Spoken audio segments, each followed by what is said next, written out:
Woo! Watch the fuck out.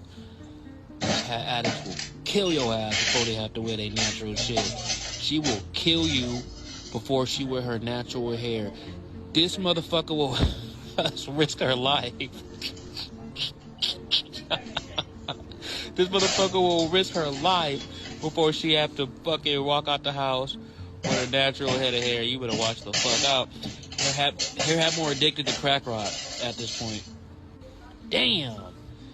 This motherfucker shooting niggas over a hair hat that was put together on a rooftop in Pakistan. Y'all better watch the fuck out.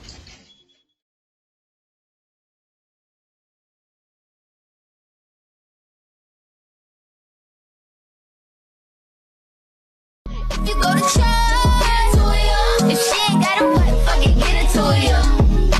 Somebody usher this nigga into a clinic. My flow still sick, I ain't talking the pandemic. I write my own lyrics, a lot of these bitches gimmicks. They study Nicki style, now all of them want mimic. Talking about snitches when it's snitches in your camp. Never stand alone, you always itching for a stamp. Me, I'm still money, wrists light up like a lamp. They gon' have to send their best fighter for the champ. If you still out here talking to women with makeup on, that's you. You rolling the dice. I made it real clear for me. Makeup, you could be a dude. I haven't failed. Shalom.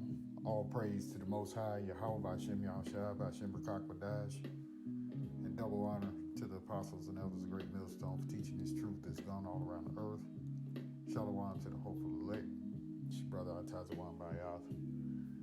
Back at it again with another short lesson, Lord willing, to be edifying. All right, we sure saw that short clip, right? Once again,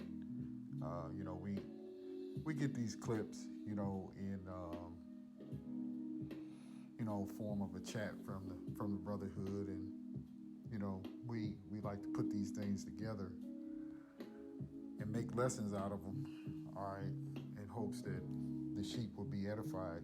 That you learn something, because a lot of the times there are people, who watch who are more visual, right? They can see things, and then when you go into the scriptures, it kind of makes more sense to them. It's easier for them to learn.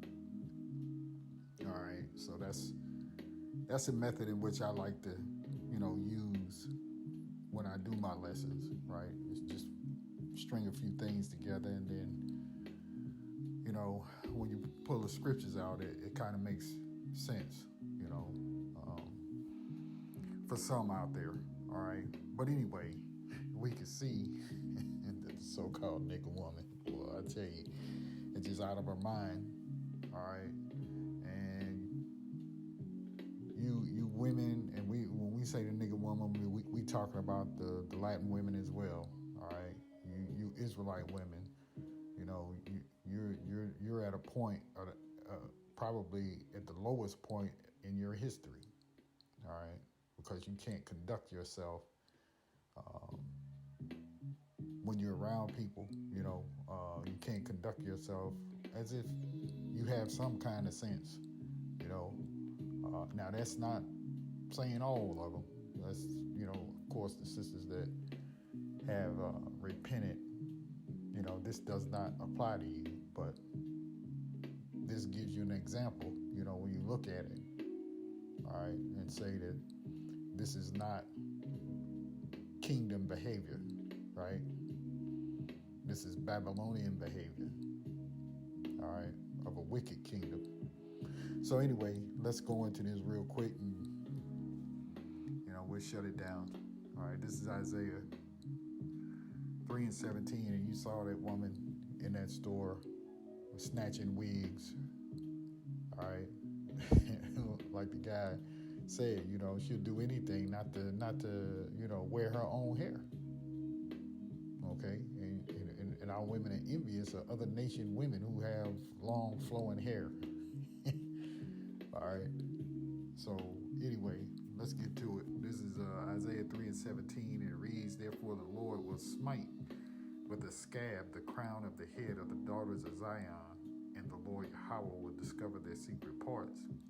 In that day the Lord will take away the bravery of their tinkling ornaments about their feet, and their culls and their round tires like moons." Right? The Lord is going to destroy your shape physically, right? Along chains and the bracelets and the mufflers, the bonnets and the ornaments and legs, and the headbands and the tablets and the earrings and the rings and the nose jewelry, the changeable suits of apparel and the mantles and the wimples and the crisping pins, the glasses and the fine linen and the hoods and the veils. And it shall come to pass that instead of sweet smell there shall be stink, and instead of a girdle, a rent, and instead of well set hair, baldness, and instead of a stumpter, a girding of sackcloth, and burning instead of beauty. Okay, so the Lord did a number on you Israelite women. You know, this is why your bodies don't bounce back after you have kids. You know, this is why, especially the Judite women, your hair is either short or it doesn't grow. All right, you lose your figure. Right, all these different things. You get cellulite in your legs, so forth. All right, some women have a horrible smell that no matter what they do, they can't get rid of it. All right. Then you see the whole idea of so-called makeup, right? And what makeup does, right? Makeup is basically witchcraft, okay? Because you know that you don't look like that when you don't have it on, okay? So let's get a couple more scriptures.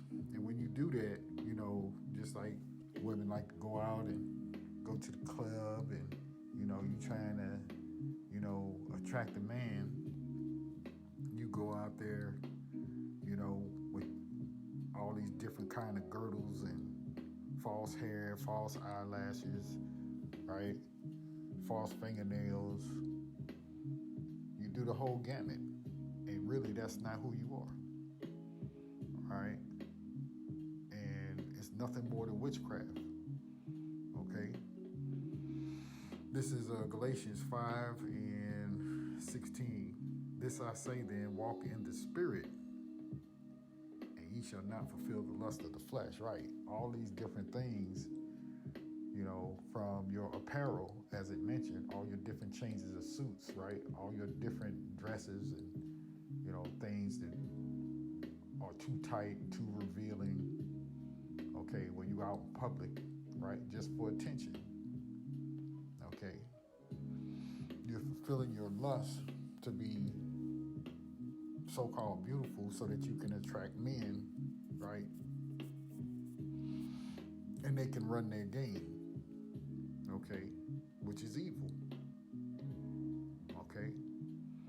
Verse 17, for the flesh lusteth after the spirit, and the spirit against the flesh, and these are contrary one to the other, so that ye cannot do the things that ye would. But if ye be led of the spirit, ye are not under the law. For now the works of the flesh are manifest, which are these: adultery, right? Fornication, uncleanliness, lasciviousness. All those things is what you find, you know, women who continuously stay up in the nail shop, who do all. Now, it's not saying that, you know, as a woman that you can't make yourself, you don't have to be homely, right? You can be attractive, but there's a way to do it, right? Without being slutty or trampish, okay? All right? Because real men are not looking for that. They're looking for that wholesome woman, right? Not looking for somebody that's going to peel off everything at night and set it on the nightstand, okay? But you do, you know, these women do all this kind of stuff, right? Because a lot of them, or just face it, you know, are into whoredom, right? What leads to adultery, right? Being unclean. You know, these women with these pointy fingernails now that are 4 inches long. Well, hell, how you gonna clean yourself? See? Going on, it says what? Idolatry, verse 20, and witchcraft. See? Hatred, variance, emulations, wrath, strife, seditions, heresies, envyings, murderers, drunkenness, revilings, and such like, of the which I tell you before, as I have also told you in time past, that They which do such things shall not what? Inherit the kingdom of the Most High. Okay? You know, that's terrible behavior, right? To have as a woman, all right? And that comes from what? The Babylonian Jews following everything that they put out here for you, especially for you Negro women, all right? You know, you're following this black culture of getting the bag. You see? Let's get a couple more, all right? Because you end up being the enemy, all right? This is Micah 7:10. It says, then she that is mine enemy shall see it, and shame shall cover her, which said unto me, where is the Lord Yahweh thy power? Mine eyes shall behold her. Now shall she be trodden down as the mire in the streets. You know, right, man? You know, there's gonna come a time you think all of this is gonna mean something to you, and real men are not even gonna check for you, all right? And it's just pure wickedness when you see that, you know. Let's get to this real quick and end it. This is Ecclesiasticus 25, verse 17. The wickedness of a woman changes her face and darkeneth her countenance like sackcloth, right? You seen that last clip with that lady. Man, look nothing like what she did in the beginning, okay? And it's just pure wickedness, because what you're doing is you're presenting yourself as something that you're not, all right? And let's also look at the verse that says, what, verse 19, all wickedness is but little to the wickedness of a woman. There's a lot of these women in the world, you know, at least they repent and come into the truth, man. They're going to stay in this wickedness, okay, until the end. Verse 19, all wickedness is but little to the wickedness of a woman. Let the portion of a sinner fall upon her, you know. And what's the wages of sin? Death. Okay, that's the inevitable, all right? At least these women repent, okay? So the whole point being is that, you know, we don't hate women, we love women, okay? But men today are looking for natural women, all right? Have that natural glow, take care of their skin, take care of their bodies, you know, watch what they eat, you know, watch how much they eat, have some type of discipline and self-control, whereas you see 2/3 of these women are just wild. All right, so that's a short little lesson right there. Just want to go into stringing those few clips together, all right? And, you know, brothers out there, they're on alert, okay? They're not looking for no madness like that, okay? All right, so with that, let's just end it right there. We'll get into the next one, all right? Giving all praise, honor, and glory unto Yahweh Hashem Yahushai, Hashem Kakwadash. All right, we'll see you again real soon with another lesson real soon, Lord willing. Shalom.